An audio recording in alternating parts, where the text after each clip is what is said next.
வணக்கம் and welcome to delight cinemas. இன்னைக்கான இந்த அப்டேட்ஸ் வீடியோவில் ஃபஸ்ட்டு நம்ம பார்க்க போகிற அப்டேட் எதை பற்றி அப்படின்னு பார்த்தீங்கன்னா, ஆக்டர் தனுஷ் வந்து நயன்தாரா விக்னேஷ் சிவன் மேலேயும் நெட்ஃப்ளிக்ஸ் மேலேயும் இப்போ லீகல் ஆக்ஷன் எடுத்திருக்காரு.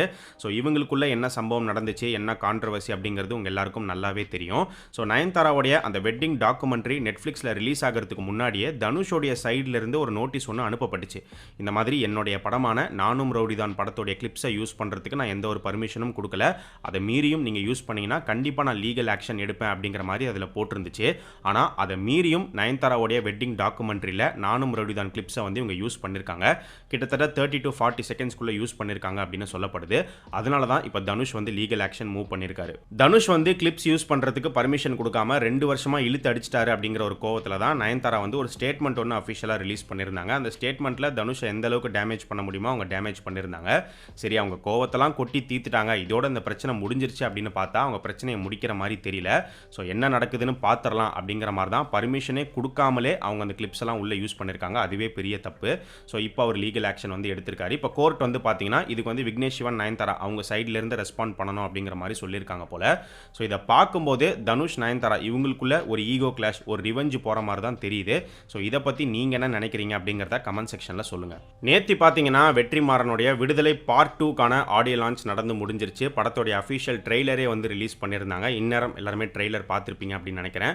ஸோ ட்ரெய்லர் கட் வந்து நல்லா இருந்துச்சு. விடுதலை பார்ட் 1 பொறுத்த வரைக்கும் சூரிக்கு தான் அதிக ஸ்கோப் அந்த படத்தில் இருந்துச்சு. சூரியோடைய ஒரு படமாக தான் வந்து அது இருக்கும். பெருமாள் வாத்தியார் கேரக்டர் வந்து ஒரு சின்ன போர்ஷன் வர மாதிரி இருக்கும். பட் கதையாக பார்த்தீங்கன்னா அவர் கேரக்டரை பேஸ் பண்ணி தான் அந்த கதையே வந்து இருக்கும்.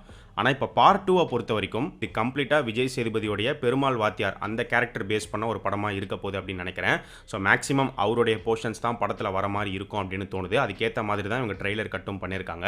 ஸோ பெருமாள் வாத்தியாருடைய ஃப்ளாஷ்பேக் போர்ஷன்ஸ்லாம் நம்மளால் ட்ரெய்லரில் பார்க்க முடியுது. பெருமாள் வாத்தியாருடைய ஒய்ஃபாக மஞ்சு வாரியர் வராங்க. ஸோ இவங்க எப்படி மீட் பண்ணாங்க, இவங்க லவ் பண்ணி கல்யாணம் பண்ணிக்கிறாங்க, அதெல்லாம் வந்து ட்ரெய்லரில் வந்து காமிச்சிருக்காங்க. ஸோ எனக்கு தெரிஞ்சு மஞ்சு வாரியர் வந்து வேற ஒரு ஜாதியை சேர்ந்தவங்களாக இருப்பாங்க அப்படின்னு நினைக்கிறேன். ஸோ இவங்க கல்யாணம் பண்ணதுக்கப்புறமா அதை பிடிக்காதவங்க மஞ்சு வாரியர் வந்து கொலை பண்ணுற மாதிரி இருக்கலாம். பட் எப்படியோ மஞ்சு வாரியர் வந்து இறந்து போகிற மாதிரி தான் இருக்கும். ஆனால் அவங்களுக்கு எதுக்கு விக்கு வச்சாங்க அப்படிங்கிறது தெரியல. அவங்கள நார்மல் ஹேர் ஸ்டைல்லே காமிச்சிருக்கலாம். இப்போ விஜய் சேதுபதிக்கு விக்கு கொடுத்துருக்காங்க அப்படின்னா அவருக்கு வந்து பாஸ்ட் போர்ஷனும் இருக்குது, ப்ரெசன்ட் போர்ஷனும் இருக்குது. ஸோ லுக் டிஃபரன்ஸ்க்காக அதை பண்ணியிருக்காங்க. பட் மஞ்சு வாரியருக்கு ஏன் அப்படி பண்ணாங்கன்னு தெரியல. ஒருவேளை போராளியாக அவங்க வரதுனால இந்த மாதிரி பாய்கட் வந்து கொடுத்துட்டாங்களா? ஏன்னா இந்த மாதிரியான ஒரு ஸ்டீரியோ டைப் வந்து தமிழ் சினிமாவில் இருக்குது. ஒரு பெண் போராளி அப்படின்னா ஒன்று இந்த மாதிரி பாய்கட் பண்ணிப்பாங்க, இல்லைனா வந்து பசங்க மாதிரி ஜீன்ஸ் பேண்ட்டு செக்குடு ஷர்ட்லாம் போட்டுட்டு போராட்டம் பண்ணுவாங்க. அப்படி தான் பண்ணணுங்கிற அவசியம் கிடையாது. பெண்கள் பெண்களாகவே இருந்தே போராட்டம் வந்து பண்ணலாம். ஸோ ஒரு ஸ்டீரியோ டைப்பாக இந்த விக்கை கிரியேட் பண்ணியிருக்காங்களா, இல்லை படத்தில் மஞ்சு வாரியருக்கும் பாஸ்ட் அண்ட் ப்ரெசன்ட் போர்ஷன்ஸ் இருக்க போதா, அவங்க சாகாமல் உயிரோடு இருக்கிற மாதிரி காட்ட போகிறாங்களா அப்படிங்கிறது தெரியல. படம் வந்தால் தான் தெரிய வரும். இவங்களை தாண்டி பார்த்தோம் அப்படின்னா அனுராக் கஷ்யப் ஒரு கேரக்டரில் இந்த படத்தில் வராரு. எனக்கு தெரிஞ்சு அவருடைய கேரக்டருக்கான ஸ்பேஸ் வந்து கொஞ்சம் கம்மியாக இருக்கும்னு நினைக்கிறேன். அதே மாதிரி கிஷோர் வந்து ஒரு முக்கியமான கேரக்டர் ப்ளே பண்ணியிருக்காரு. ஆக்சுவலாக பார்த்தோம் அப்படின்னா விடுதலை பார்ட் 1 படம் ரிலீஸ் ஆகிறதுக்கு முன்னாடியே படத்தோடைய எக்ஸ்க்ளூசிவ் ஸ்டில்ஸ் வந்து ரிலீஸ் ஆச்சு. அதில் வந்து பிரகாஷ் ராஜ் இந்த படத்தில் நடிச்சிருந்தாரு. அவருடைய ஸ்டில்ஸ்லாம் கூட ரிலீஸ் பண்ணியிருந்தாங்க. ஆனால் விடுதலை பார்ட் 1ல் பிரகாஷ் ராஜ் எங்கேயுமே வரல. ஸோ பார்ட் 2ல் அவர் வருவார் போல அப்படிங்கிற மாதிரி தான் நினச்சிட்டு இருந்தோம். இப்போ பார்ட் 2 உடைய ட்ரெய்லர் கட்லையுமே பிரகாஷ் ராஜை எங்கேயுமே காட்டலை. ஒருவேளை பிரகாஷ் ராஜ் கேரக்டரில் தான் கிஷோர் நடிச்சிருக்காரோ அப்படின்னு தோணுது. ஏன்னா கிஷோர் கேரக்டரை இந்த படத்தில் ஒரு கம்யூனிஸ்டாக காட்டுறாங்க. அதே மாதிரி பிரகாஷ் ராஜோடைய கேரக்டருமே வந்து ஒரு கம்யூனிஸ்ட் தான். ஸோ இவருக்கு பதிலாக இவர் ரீப்ளேஸ் பண்ணியிருக்காரா, இல்லை 2 பேருமே இந்த படத்தில் இருக்காங்களா அப்படிங்கிறது தெரியல. இவங்களை தாண்டி கென் கர்னாஸ் ஒரு முக்கியமான ரோல் இந்த படத்தில் வந்து ப்ளே பண்ணியிருக்காரு. அவருக்கு நிறைய ஆக்ஷன் இருக்கும் அப்படின்னு நினைக்கிறேன். அண்ட் இந்த ட்ரெய்லர் கட் பார்க்கும்போது ஒரு சில சீன்ஸ் எல்லாம் வந்து பார்க்கும்போது அசுரன் படம் தான் நமக்கு ஞாபகம் வந்துச்சு. அதே ஃபீலை கொடுக்குது அப்படின்னே சொல்லலாம். ஸோ கண்டிப்பாக படத்தில் பயங்கரமான ஒரு வைலன்ஸ் நம்ம எதிர்பார்க்கலாம் அப்படின்னு நினைக்கிறேன். விடுதலை படத்துக்கு விடுதலை கிடைக்க போதா இல்லையா அப்படிங்கிறது டிசம்பர் 20ஆம் தேதி நமக்கு தெரிய வரும். ஏன் சொல்கிறேன் அப்படின்னு பார்த்தீங்கன்னா, நேற்று நடந்த ஈவெண்ட்டில் வெற்றிமாறன் ஒரு விஷயம் சொல்லியிருந்தாரு. இன்னும் நான் ஷூட்டிங் வந்து கம்ப்ளீட் பண்ணலை, ஷூட்டிங்கை நிறுத்தியிருக்கேன், இன்னும் கொஞ்சம் போர்ஷன்ஸ் எடுக்க வேண்டியிருக்கு அப்படின்னு. அண்ட் ஏற்கனவே ஒரு நியூஸ் வந்துருந்துச்சு, விடுதலை பார்ட் 3 வரத்துக்கு நிறைய சான்சஸ் இருக்குது அப்படின்னு. அது இப்போ வரைக்கும் கன்ஃபார்ம்டா அப்படிங்கிறது தெரியல. பட் எனக்கு தெரிஞ்சு இந்த பார்ட் 2 ரிலீஸ் ஆனால் நமக்கு தெரிய வரும். இதிலே படத்தை டோட்டலாக கன்க்ளூஷன் பண்ணி முடிச்சிடறாங்களா, இல்லை அடுத்த பார்ட்டுக்கு ஏதாவது ஒரு லீடு கொடுத்து முடிக்கிறாங்களா அப்படின்னு. இந்த விடுதலை 2 ட்ரெய்லர் கட்டில் வர டயலாக்ஸ் வந்து நல்லா இருந்துச்சு. ஸ்டார்டிங்கில் வர டயலாகாக இருக்கட்டும், எண்டிங்கில் வர டயலாகாக இருக்கட்டும், ரெண்டுமே நல்லா இருந்துச்சு. குறிப்பாக எண்டிங்கில் விஜய் சேதுபதி வாய்ஸில் வரக்கூடிய அந்த ஒரு டயலாக், தத்துவம் இல்லாத தலைவர்களால் வெறும் ரசிகர்களை மட்டும்தான் உருவாக்க முடியும், அது முன்னேற்றத்துக்கு வழிவகுக்காது அப்படின்னு அவர் சொல்கிற மாதிரி இருக்கும்.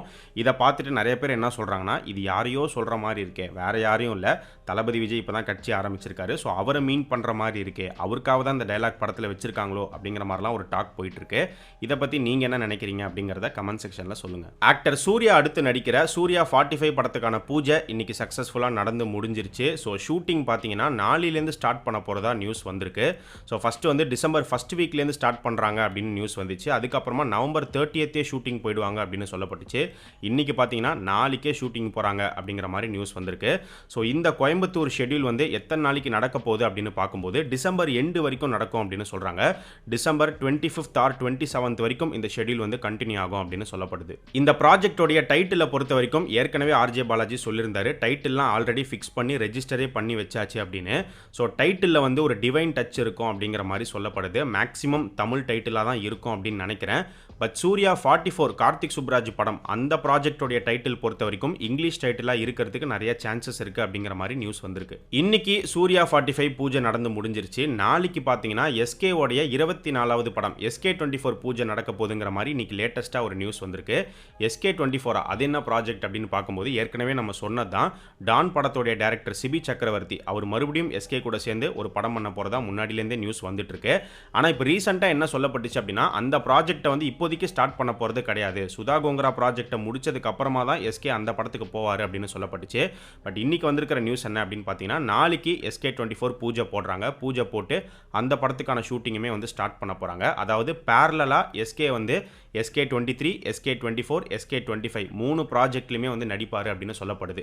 அதுக்கேற்ற மாதிரி அவர் டேட்ஸை வந்து ஒவ்வொரு படத்துக்கும் அலாட் பண்ணி கொடுப்பாரு அப்படின்னு சொல்கிறாங்க. ஆல்ரெடி எஸ்கே 23 வந்து 90% ஷூட்டிங் முடிஞ்சிருச்சு, இன்னும் 10% தான் இருக்குது. எனக்கு தெரிஞ்சு இந்த வருஷத்துக்குள்ளே எஸ்கே 23 ஷூட்டிங் கம்ப்ளீட்டாக முடிச்சிருவாங்க. ஸோ எஸ்கே 24 ஸ்டார்ட் ஆகிடும். எஸ்கே 25 சுதா கோங்கரா ப்ராஜெக்டை பொறுத்த வரைக்கும் அடுத்த வருஷம் ஜனவரி இல்லைனா பிப்ரவரியில் தான் அந்த படத்தை ஸ்டார்ட் பண்ண போகிறாங்க. அதுக்குள்ளே எஸ்கே 24 பொறுத்த வரைக்கும் கொஞ்சம் ஷெட்யூல்லாம் வந்து முடிச்சிருப்பாங்க. அதுக்கப்புறம் பேரலா 2 படத்துலையுமே வந்து எஸ்கே கான்சென்ட்ரேட் பண்ணுற மாதிரி இருக்கும். தளபதி விஜய் இப்போ நடிச்சிட்டு இருக்கிற தளபதி 69 ப்ராஜெக்டோடைய ரிலீஸ் பொறுத்த வரைக்கும் அடுத்த வருஷம் அக்டோபர் மந்த் ரிலீஸ் அப்படிங்கிறத அனௌன்ஸ்மெண்ட் போஸ்டர்லேயே வந்து கன்ஃபார்ம் பண்ணிட்டாங்க. ஸோ அடுத்த வருஷம் அக்டோபர் மாதம் பார்த்தீங்கன்னா பூஜா ஹாலிடேஸும் வருது, தீபாவளியும் அதே மாதம் தான் வருது. ஸோ தளபதி 69 இதில் எப்போ வரப்போகுது அப்படிங்கிற ஒரு கேள்வி இப்போ வரைக்குமே இருக்குது. ஆனால் இப்போ ரீசெண்டாக தான் காந்தாரா 2 உடைய ரிலீஸ் டேட் வந்து கன்ஃபார்ம் பண்ணியிருந்தாங்க. அடுத்த வருஷம் அக்டோபர் 2ஆம் தேதி படம் வரப்போகுது அப்படின்னு. ஸோ 2ஆம் தேதி அந்த வீக்கெண்டில் தான் பூஜா ஹாலிடேஸ் வருது. ஸோ காந்தாரா 2 அந்த டைமில் வருது அப்படின்னா கண்டிப்பாக தளபதி 69 அந்த வீக்கெண்டில் வராது, தீபாவளிக்கு பிளான் பண்ணுறாங்க அப்படிங்கிற மாதிரி ஏற்கனவே நம்ம சொல்லியிருந்தோம். இப்போ என்ன சொல்லப்படுது அப்படின்னு பார்த்தீங்கன்னா, கரெக்டாக அக்டோபர் 16ஆம் தேதி தளபதி 69 வந்து ரிலீஸ் ஆகும் அப்படின்னு சொல்கிறாங்க. ஸோ தீபாவளியை முன்னிட்டு தான் இந்த படம் ரிலீஸ் ஆக போகுது அப்படிங்கிறது மறுபடியும் இந்த நியூஸ் மூலிமா கன்ஃபார்ம் ஆயிருக்கு. அடுத்த வருஷம் தீபாவளி வந்து மண்டே வருது. ஸோ தீபாவளிக்கு 4 நாளைக்கு முன்னாடி தேர்ஸ்டே வந்து பார்த்தீங்கன்னா அக்டோபர் 16ஆம் தேதி இந்த படம் வந்துடும் அப்படின்னு சொல்கிறாங்க. இப்போ தளபதி 69 படத்துக்கான ஷூட்டிங் வந்து போயிட்டு இருக்கு. இந்த படத்தில் ஜெயில் சீக்வன்ஸ் இருக்குது அப்படிங்கிற மாதிரி ஒரு நியூஸ் வந்திருக்கு. ஜெயில் செட்டு போட்டு ஷூட் பண்ணிட்டு இருக்கிறதா வந்து சொல்லப்படுது. இந்த நியூஸை வந்து வேற விதமாக எந்த படத்து கூட கம்பேர் பண்ணுறாங்க அப்படின்னு பார்த்தீங்கன்னா, ஏற்கனவே பகவந்த் கேசரிக்கும் இந்த படத்துக்கும் ஒரு கனெக்ட் இருக்க போது. பகவந்த் கேசரியோடைய ரீமேக் தான் தளபதி 69, பகவந்த் கேசரியோடைய இன்ஸ்பிரேஷன் அடாப்டேஷன் அப்படின்லாம் பல நியூஸ் வந்துகிட்டு இருக்கு. எல்லாமே இப்போதைக்கு வந்து ரூமர் தான். ஸோ பகவந்த் கேசரிலுமே வந்து பார்த்தீங்கன்னா ஜெயில் சீக்வன்ஸ்லாம் இருக்கும். இப்போ இந்த படத்தில் ஜெயில் செட்டு போட்டு எடுக்கிறாங்கன்னா அப்போ கன்ஃபார்மாக பகவந்த் கேசரியை தான் தளபதி விஜய் இப்போ நடிச்சிட்டு இருக்காரு அப்படின்லாம் சொல்லிட்டு இருக்காங்க. என்ன சொல்கிறது அப்படின்னு தெரியல. கடைசி படம் பார்த்து பண்ணுங்க, அவ்வளோதான் வந்து சொல்ல முடியும். கண்டிப்பாக பார்த்து தான் பண்ணுவாங்க. ஆனாலுமே இந்த மாதிரிலாம் நியூஸ் வந்துட்டு இருக்கு. இதை பற்றி நீங்கள் என்ன நினைக்கிறீங்க அப்படிங்கிறத கமெண்ட் செக்ஷனில் சொல்லுங்கள். ஸோ இது எல்லாமே தான் இன்னைக்கான அப்டேட்ஸ். இதே மாதிரி நிறைய இன்ட்ரெஸ்டிங்கான அப்டேட்ஸை அடுத்த அப்டேட் வீடியோவில் நம்ம பார்க்கலாம். நம்ம சேனலுக்கு நீங்கள் புதுசாக இருந்தீங்கன்னா சேனலை சப்ஸ்கிரைப் பண்ணி சப்போர்ட் பண்ணுங்கள். அண்ட் நம்ம டிலைட் சினிமாஸ் சேனலோடைய சோஷியல் மீடியா பேஜஸ்க்கான லிங்க் வந்து பார்த்தீங்கன்னா டிஸ்கிரிப்ஷனில் கீழே கொடுத்துருக்கோம். இன்னும் ஃபாலோ பண்ணாதவங்க மிஸ் பண்ணாமல் போய் ஃபாலோ பண்ணுங்கள்.